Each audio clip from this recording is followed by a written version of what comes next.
सबको जय मसीह की। मैं और मेरी वाइफ इस बार क्रॉसओवर नाइट में हम आए थे। और पास्टर जी वहाँ पे जब प्रचार कर रही थी तो उसके बाद उन्होंने ले हैंड के लिए प्रार्थना करने के लिए उन्होंने लोगों को आगे बुलाया। और हम बहुत खुश भी थे कि अच्छा हुआ कि हम अपने घर से यहाँ पे आए, चर्च में आए और हमने प्रार्थना कर रहे हैं हम, और इतनी अद्भुत सामर्थ परमेश्वर की उस जगह पे थी। और तो ये उस सुबह की बात है जब 2 बजे आराधना खत्म हो गई। उन्होंने प्रार्थना सबके लिए जो कर रही थी वो मम्मा जी, वो सब कुछ हो गया। और उसके बाद मैं और मेरी वाइफ हम दोनों बाहर निकल आए, ये सोचे कि चलो शायद अभी हो गया है 2 बजे तक, बहुत देर हो गई है मीटिंग को, शायद अब मम्मा जी थक गई होंगी और शायद अब वो नहीं प्रार्थना करेंगी, ले हैंड नहीं करेंगी। तो मैं खासकर क्रॉसओवर नाइट में मैंने अपने ब्रदर को, मेरा रियल ब्रदर जो है, और उसकी वाइफ को इनवाइट किया था चर्च में, क्योंकि उनके ज़िंदगी में भी बहुत से मसले हैं, बहुत सी चीज़ें चल रही हैं। तो मैंने उनको कहा था कि प्रभु के घर में आओ, और जो परमेश्वर ने डिलीवरेंस मुझको दी है वही डिलीवरेंस तुम्हें भी देंगे, प्रभु देगा। और पास्टर जी के द्वारा ले हैंड ज़रूर होगा। तो मैंने उनको ये बोला था। तो जब मुझे लगा कि शायद टाइम बहुत ज़्यादा हो गया है तो हम वापस बाहर निकल आए, और स्क्रीन में मैं क्या देखने लगा कि ले हैंड हो रहा है और प्रार्थनाओं की आवाज़ आने लगी, मुझे टंग्स की आवाज़ फिर से आने लगी। 2 बजे की बात है ये, उसी दिन क्रॉस ओवर नाइट में। तो मैं भाग करके अंदर गया, मैंने कहा कि अरे ये मौका मेरे हाथ से छूट ना जाए, हम इतनी दूर से आए हैं।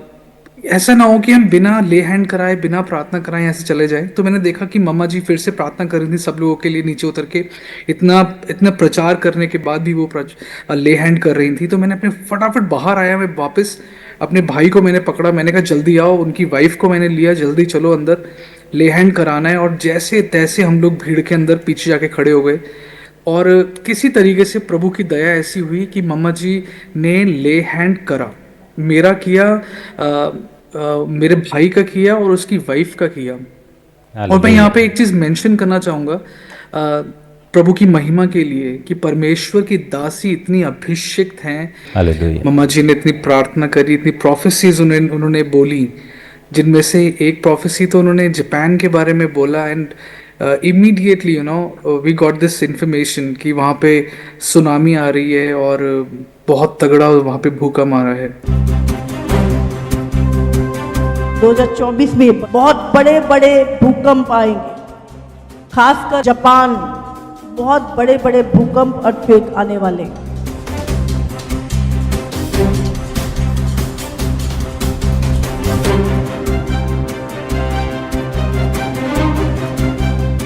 और कुछ ही घंटों बाद अद्भुत रीति से भविष्यवाणी हुई पूरी। आइए देखते हैं। जापान में सुनामी का अलर्ट है। जापान के पश्चिमी तट पर आया है भूकंप।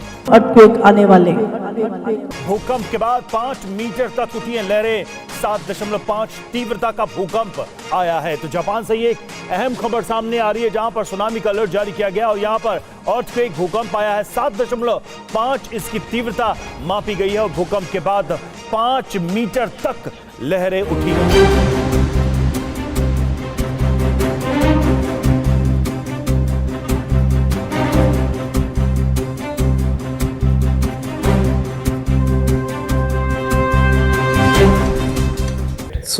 वो भी परमेश्वर ने कैसे अद्भुत रीति से उनके द्वारा इस बात को सबके ऊपर जाहिर किया।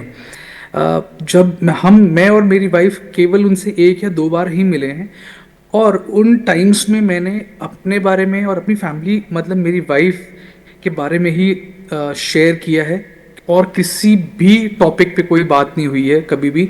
स्पेशली मेरे भाई के बारे में या उनकी फैमिली के बारे में कभी एक बात भी नहीं हुई है। और जब मम्मा जी ने हाथ रखा मेरे भाई के ऊपर, और उन्होंने केवल केवल थोड़ी सी देर में उन्होंने वो बातें बोल दी जो मुझे पता है और मेरी वाइफ को पता है कि उसकी लाइफ में क्या चल रहा है। और उन्होंने उन्होंने उस समय 2 तरीके की स्पिरिट्स को डांटा, उस समय रिब्यूक करा। पहले थी डेड स्पिरिट्स जो उसकी लाइफ में से और उसकी वाइफ में से रिब्यूक करी, और साथ में second which was the like very strongly, मेरे को पता है उस चीज़ का कि उसके लाइफ में बहुत सारा डिप्रेशन चल रहा है। है ना। और उसके पास बेबी नहीं है, उसकी वाइफ के पास बेबी नहीं है, तो वो बहुत डिप्रेस्ड है अपनी लाइफ में, कई साल हो चुके मैरिज को। तो उस वजह से वो बहुत ज़्यादा डिप्रेशन में है, और उन्होंने उस स्पिरिट को रिब्यूक करा। करा बंदगी तेरी यीशुनी यीशुनी यीशुनी करा बंदगी तेरी तो पूरा तूने सारा किया है छोड़ा रे अधूरा कुछ भी हर death spirit, her death spirit, out in the name of Jesus. हर तरह का डिप्रेशन करा बंदगी तेरी यीशुनी यीशुनी यीशुनी करा एंड और मेरे को जो खुशी मिली, मैंने कहा वाह, मतलब मैं मम्मा जी से स्पेशली टाइम लेता, शायद उसका टाइम भी नहीं था मेरे पास कि मैं उनसे मिल पाता, क्योंकि उसी मॉर्निंग में हमें वापस दिल्ली आना था, फरीदाबाद लौटना था। और परमेश्वर ने सिर्फ एक दो मिनट मुश्किल से जब उन्होंने ले हैंड करा, उसी में सब कुछ रिवील कर दिया मामा जी के ऊपर। और हम इतने खुशी के साथ वापस लौटे हैं ना ड्राइव करके, और मैं और मेरी वाइफ यही बोलते रहे पूरे रास्ते, हम दोनों यही एक दूसरे को टेस्टमनी देते रहे कि हमारा टाइम कितना ब्लेसेड था क्रॉस ओवर नाइट में। और जितने लोग वहाँ आए थे सबके पास शायद यही टेस्टमनी होगी कि दुनिया में 1000 दिन से कहीं ज़्यादा उत्तम है परमेश्वर के घर में एक दिन भी अगर आप बिता लो। और हम लोग बहुत ब्लेस्ड हुए।